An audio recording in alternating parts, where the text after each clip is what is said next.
The power in your hands. Hello, brothers and sisters from the same and another mothers. Hello, sis. It is quite awesome how we have acknowledged our role in this place of this temporary existence in so much peripheries, found in the book of James chapter 4 and in verse 14.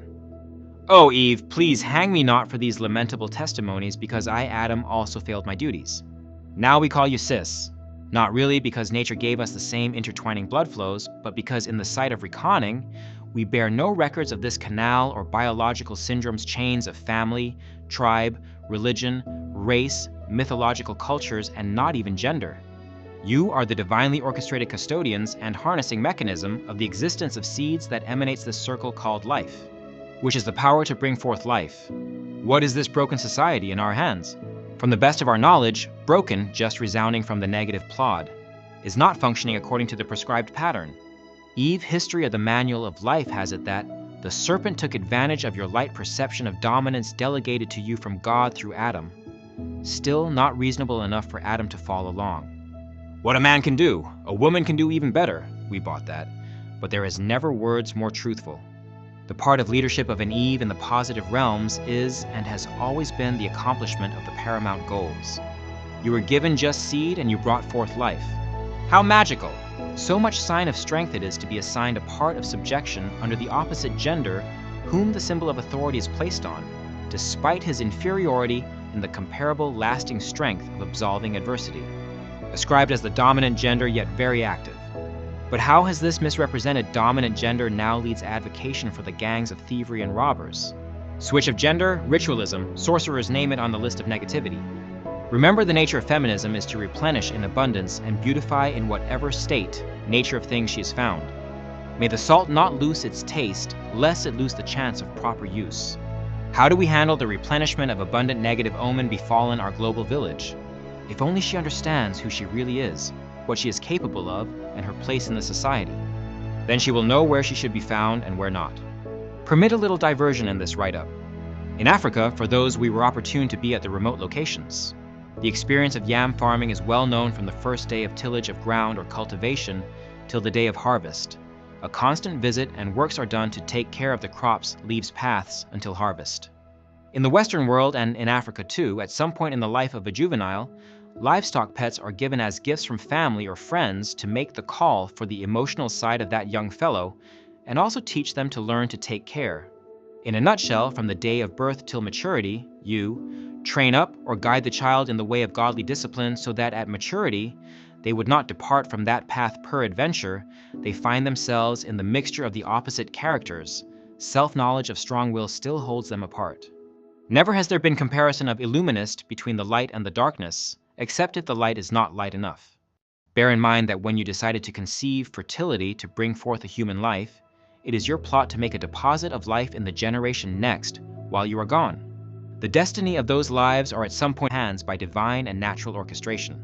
Some involvements, naive or reluctant even to your intakes while they are still fetus, unborn, might end up being a paved, narrowed, or crooked paths for the offsprings. It is a decision of sacrifice not really pressured into, believe me, we make mess of things when under pressure, or made because your mates are in that stage of life already. Please prepare and protect the lives you have brought forth ready to take the mantle of procreation at the appropriate time as you were handed over to. Not neglecting that all fingers are not equal and destiny may have not played fair on some, that is, misfortune might have taken a toll on the path of some. This is not a call or encouragement of fear, nor a boarding of unplanned positivity on fertility. It could be unfair fate as a result of subjection to single parenthood at birth or in practice. There is always a role of the male and that of the female in the upbringing of the child. It is very vital to have very close presence of both in the life of the child. When there is not, psychologists will bear us witness that it is part of the reasons for what we might refer as broken lives abnormalities in perceptions and characters. In some, it might result to lack of emotions, some self-insecurities, and low self-esteem. Making good choice of partners and both bodies in sincere, unanimous consideration to stick together for the lives they have brought forth or about to bring is a very necessary task.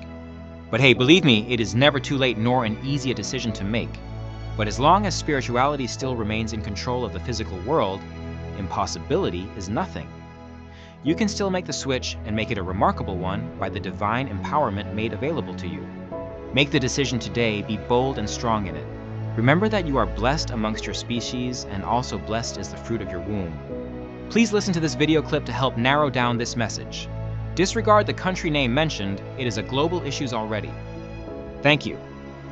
But the enemy is so afraid. The enemy attacks women because he's after the children. I had this incredible opportunity to speak at a church where there was somebody older than me. The matriarch of the church pulled me aside and she said, "Did you ever know Derek Prince?" I said, "No, I never knew him." She said, "Well, I hosted him. We were driving him back to the hotel. And my husband and I turned around, he's weeping in the back seat of the car. I'm like, Brother Prince, what is going on?" He said, "I see an attack coming against the women. And if the enemy can get the women, he will get the children." It's crazy. Even in the book, when I was studying about the roots of the current wave of feminism, all about breaking down the American family. They decided we're going to corrupt the men because they're easily corrupted because they're outside of the home. Then we're going to tell the women that being in the home makes them prisoners. And we're going to preach women's liberation. Now, I've been alive since 1960. I saw the sexual revolution. I saw no-fault divorce. I saw birth control pills, access to divorces, making it super easy, access to